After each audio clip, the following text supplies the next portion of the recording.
Can I tell you something? I spend a lot of time watching and listening to myself teaching and talking about yoga. I edit my own podcast, this very podcast you're listening to or watching right now. I edit my YouTube videos. I record and edit all my course lectures for my online trainings. I've read every single one of my own audiobooks as the narrator and even edited one of them, which means I've sat in a recording booth listening to my voice come back through headphones for hours and hours, making tiny adjustments to pacing and tone and emphasis. And back when I worked in public radio, we had to do regular self assessments. Recording yourself, listening back, and critically evaluating your work wasn't optional. It was just part of the job and one I had to do with the chief announcer reviewing my work. My movement library, available as part of my yoga class prep station membership, has over 140 videos and counting.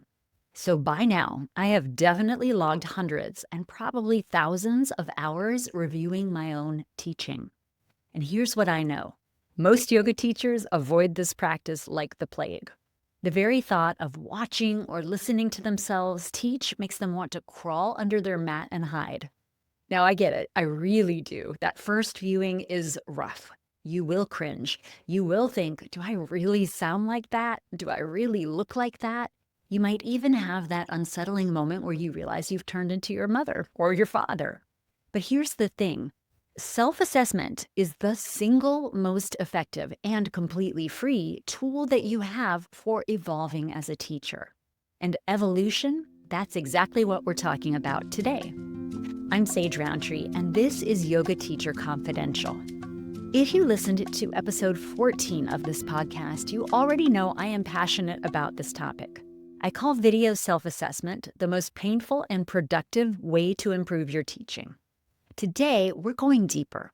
We're exploring how self-assessment fits into a complete framework for your development as a teacher through my signature S.E.R.V.E method, a system I developed over more than 2 decades of teaching to help yoga teachers find that middle path between rigid formulas and chaotic improvisation. And specifically, we're going deep into the second E in S.E.R.V.E, evolve your voice. First, let me give you the full picture of the S.E.R.V.E method because the second E doesn't exist in isolation. It's part of the complete system to help you develop as a yoga teacher. I have an entire course on my YouTube channel breaking this down for you. Look in the show notes for a link. Briefly though, S.E.R.V.E stands for S, structure your foundation, using the 642 framework to create physiologically balanced classes without spending hours on planning. E, experience before teaching. Practice sequences in your own body first so you understand what you're asking of your students. R, repeat with purpose. Use thoughtful repetition to build your confidence and your students' familiarity, reducing your planning time while actually improving teaching quality. V, vary with intention. Make purposeful adaptations based on your student needs and contexts, changing elements with clear intention rather than just randomly chasing creativity. And then that second E, evolve your voice, which is where we are today. This is about ongoing development. It's about self-assessment for your continuous improvement. It's about refining your cueing, your demo, your voice quality, and your presence in the classroom. The S.E.R.V.E method is the backbone of my Mastering the Art of Yoga Sequencing mentorship program. We call it for short because it's Mastering the Art of Yoga Sequencing Mentorship Membership, 3 M's, and it's delicious. That's where I work with teachers over 6 months to develop all 5 of these competencies. And you know what the very first module is in self-assessment. Not sequencing theory, not cueing techniques, not theming your yoga classes, although we do get to that. The first step is self-assessment.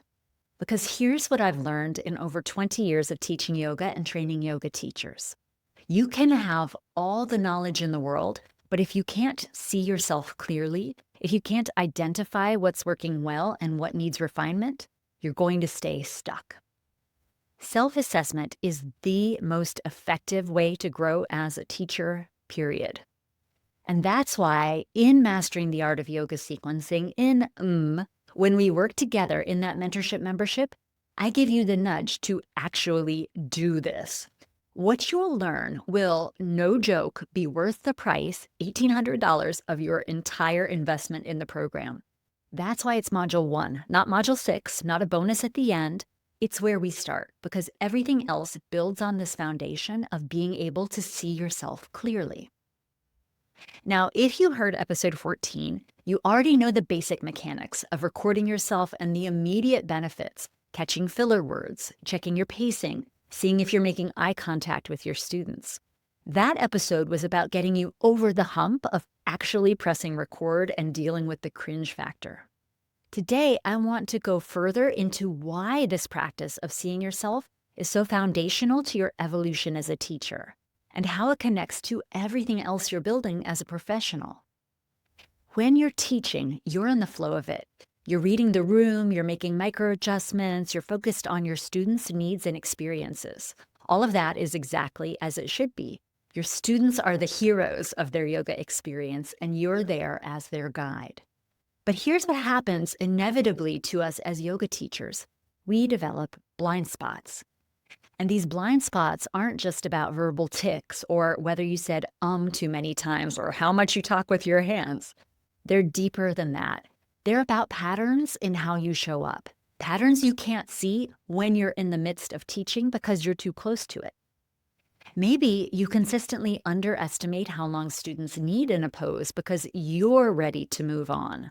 Maybe you unconsciously favor one side of the room with your attention. Maybe your voice quality changes dramatically between the active portion of class and Shavasana, but you have no awareness of it.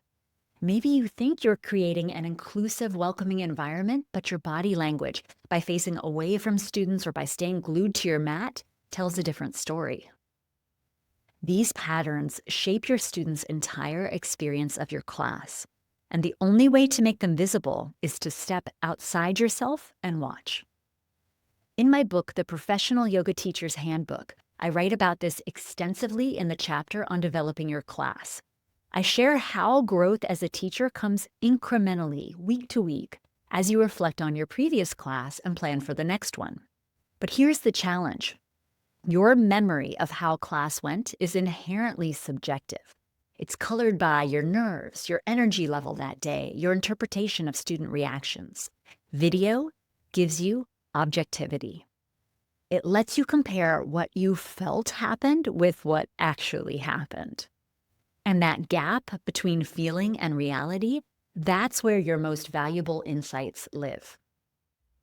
Let me give you an example from my own teaching. By reviewing my teaching and by asking my colleagues for their feedback, I've caught myself overusing a little bit to the point of meaninglessness. I've realized that my presentation of options, as neutral as I thought I was making it, was subconsciously implying that the spiciest option was the best. That was all in the tone of voice when I said, you could do this, or you could do this. Your students won't tell you about these patterns. They don't have the vocabulary or the perspective. They will just say, great class, or I loved it, or oh, that was hard today. They're not going to give you a detailed analysis of your teaching methodology. They are there to practice yoga, not to evaluate your performance. Your colleagues might give you better feedback, and we'll talk about peer evaluation in a little bit. Oh, I said a little bit again. But even they can only see what you're doing from their mat in real time. They can't pause and rewind unless you're brave enough to share your video with them, and they're generous enough to dedicate the time to helping you improve. But your peers can't watch you multiple times with different lenses, first for emotional reaction, then for strengths, then for areas of growth. The only person who can do that kind of comprehensive, multi-layered observation is you. And that's why self-assessment is so powerful. When you can see yourself clearly, you can make deliberate choices about how to evolve. You're not just randomly trying new things and hoping they work. You're identifying specific patterns, testing targeted adjustments, and tracking your progress over time. This is what I mean by evolve your voice, that second E in the S.E.R.V.E method. It's not about changing who you are as a teacher. It's about becoming more fully, more skillfully, and more authentically yourself in service of your students. And here's something that might surprise you. This evolution never stops. I've been teaching for over 2 decades, and I still record myself regularly. I still find things to refine. I still discover new layers of my teaching that could be clearer, more effective, more supportive of my students' experiences. And that's not a failing on my part. That's the nature of being a dedicated teacher. Growth is a lifelong practice. And the practice of self-assessment, it's not just about fixing problems. It's about understanding your teaching on a deeper level so you can make conscious choices about where to develop next. This is how to evolve to become almost everyone's favorite teacher. That's the so what of this whole conversation. All right. In episode 14, I talked you through the basic mechanics. Charge your phone, prop it up on some yoga blocks, hit record, deal with the cringe. If you haven't listened to that episode yet, go back and listen after this one. It will give you the confidence to actually take that first step and press record. Today, I want to go deeper into the process of self-assessment, the specific frameworks and techniques I teach in Mastering the Art of Yoga Sequencing, my mentorship membership, and that I detail in the Professional Yoga Teacher's Handbook. Now, these are the methods that transform video recording from a one-time, excruciatingly painful experience into a sustainable practice that genuinely evolves your teaching. First, before you even press record, take a moment to set your intention. This is something I don't think I emphasized enough in episode 14, and it's really crucial. Before you record yourself, decide what you want to learn from this particular recording. Are you specifically working on eliminating filler words? Focus on that. Are you trying to improve your pacing? Track that. Are you concerned about your body language and your positioning in the room? Make that your lens. You can't fix everything at once, and trying to will only overwhelm you. Pick 1 or 2 specific areas of focus for each recording cycle.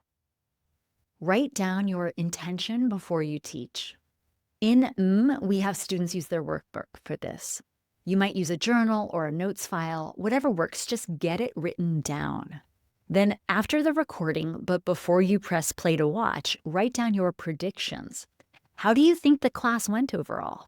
How do you think you did on your specific areas of focus? What do you expect to see when you watch? This step is critical because it helps you recognize what stories you're telling yourself about your teaching. Then you can compare your subjective impression, your feeling of how class went, with the objective reality of what you see on video. Often there's a significant gap between these two things. You might think you totally bombed a class, and then you watch the video and realize you were fine.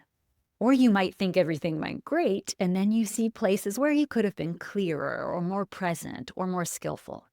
Both insights are valuable. Both help you recalibrate your internal sense of what's happening when you teach. Now, the multiple viewing passes I suggest you do aren't just about managing your emotional reaction, though that's part of it. They're actually a structured system for different types of observation. The first pass is an emotional purge. Watch just the first 5 or 10 minutes of your recording. Let yourself react naturally. Cringe all you want. Write down whatever you're feeling, the good, the bad, the uncomfortable.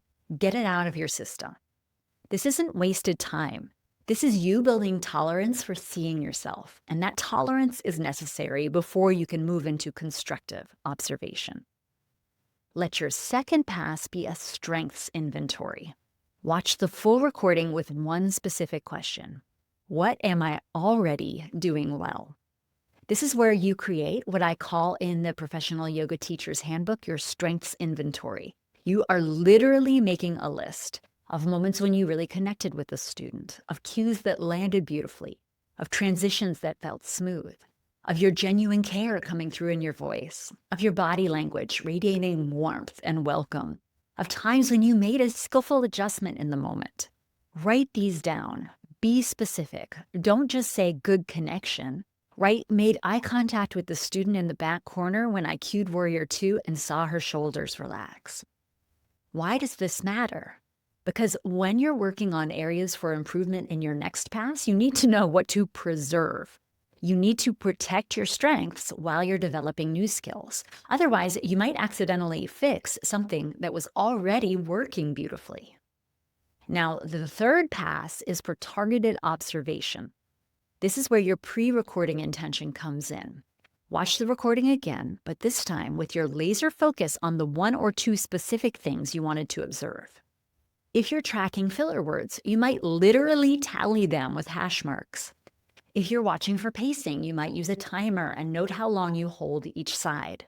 If you're observing positioning and movement through the room, you might map your path on paper. Take detailed notes. Be as specific as possible. I said, and then 23 times in the peak sequence is more useful than I use too many filler words. The optional 4th pass is to analyze student experience.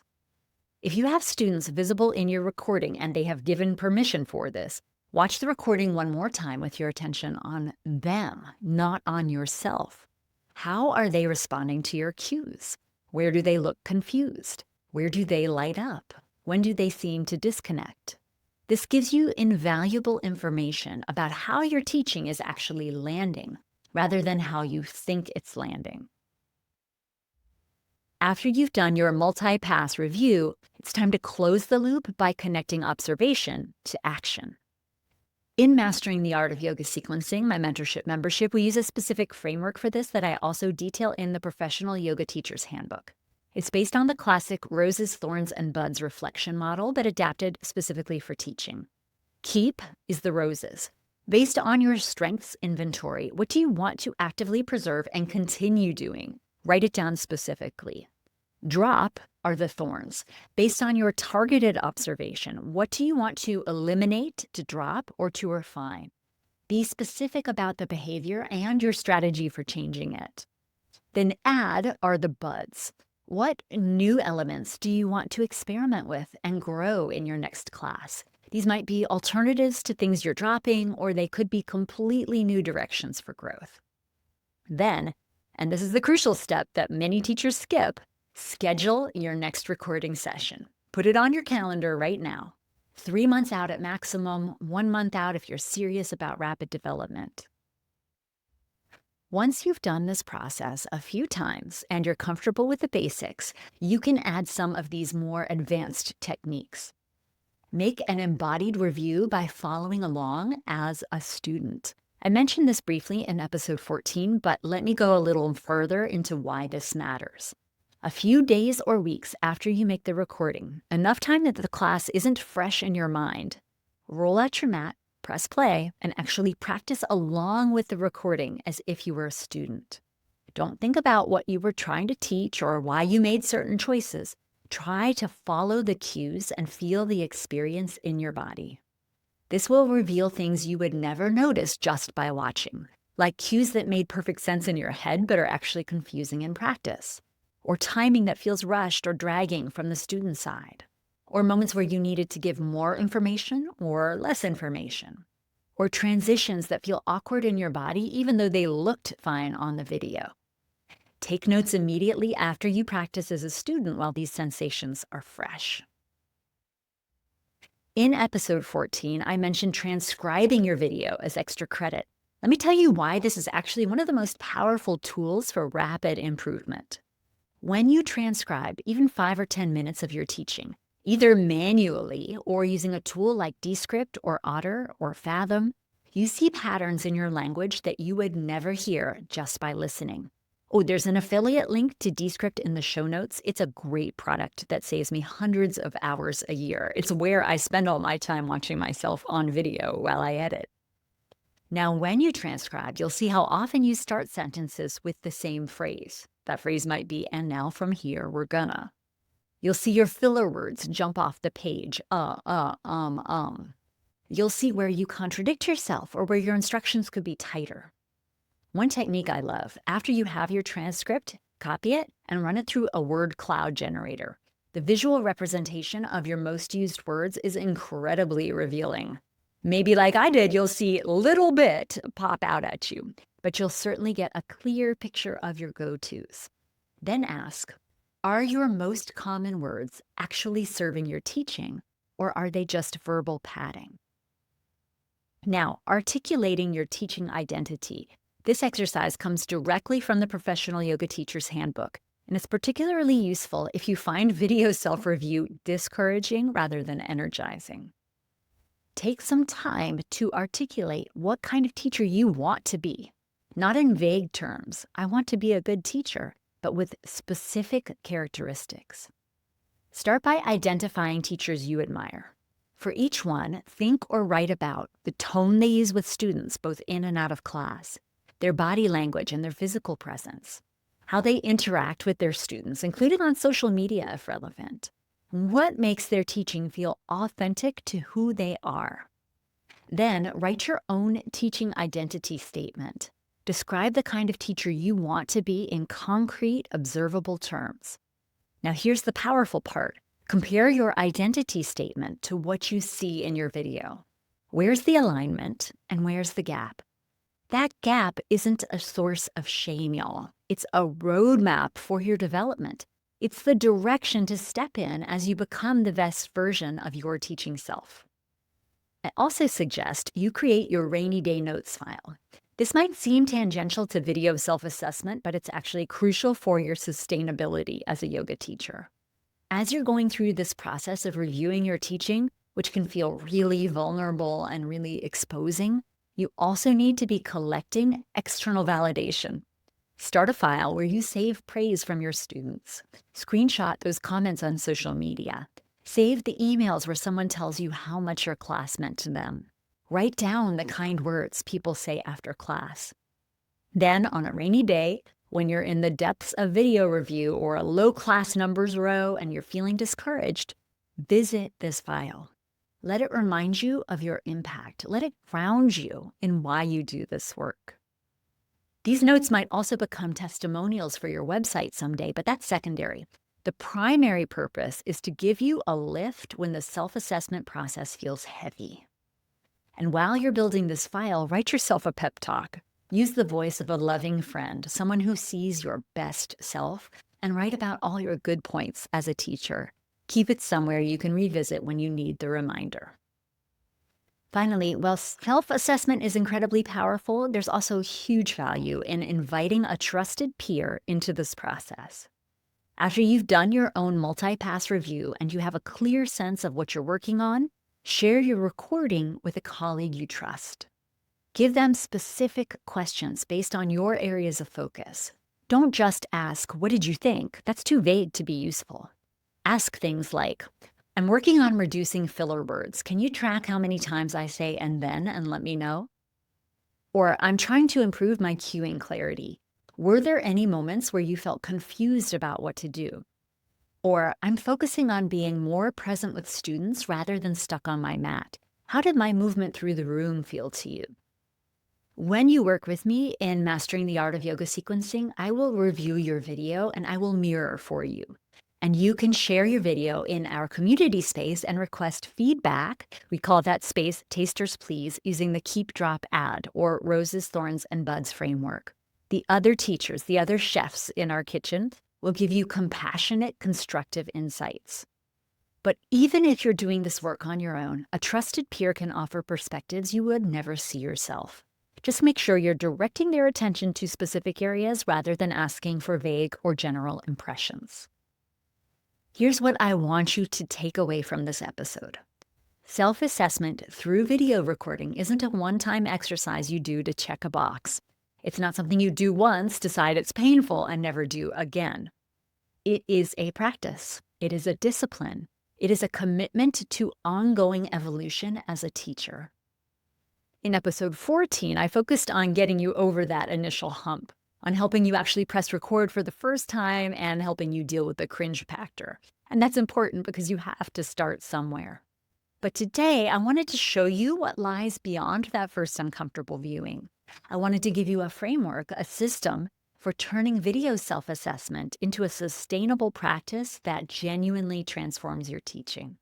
Because when you approach self-assessment with intention, with structure, with specific lenses for observation, it stops being just a painful exercise in facing your flaws. It becomes a tool for conscious evolution. That's what the second E in the S.E.R.V.E method is all about, evolving your voice. Not overnight transformation, not perfection, but steady, consistent evolution toward becoming a clearer, more skillful, and more authentically yourself teacher for your students. When we work together in mastering the art of yoga sequencing, this entire self-assessment framework is where we will start. Because you can't build sophisticated sequencing skills, you can't develop confident cueing, you can't learn to vary with intention until you can see yourself clearly enough to know what's actually happening when you teach versus what you think is happening. And if you want to dive deeper into these techniques on your own, pick up a copy of the Professional Yoga Teacher's Handbook. The whole chapter on self-study and reflection walks you through these exercises in detail, with additional prompts and frameworks to support your growth. When you buy, read, and love that book, I would be so grateful for your 5-star review. But whether you work with me in whether you use the handbook as your guide, or whether you simply take what I've shared today and in episode 14 and build your own practice around it, please commit to this work. Record yourself, watch it back, do it regularly, use a framework, and track your growth over time. Your students are counting on you to show up as the best teacher you can be, and you can't become that teacher without seeing yourself clearly first. Thanks so much for listening to Yoga Teacher Confidential. I'm Sage Roundtree, and I'll see you next time.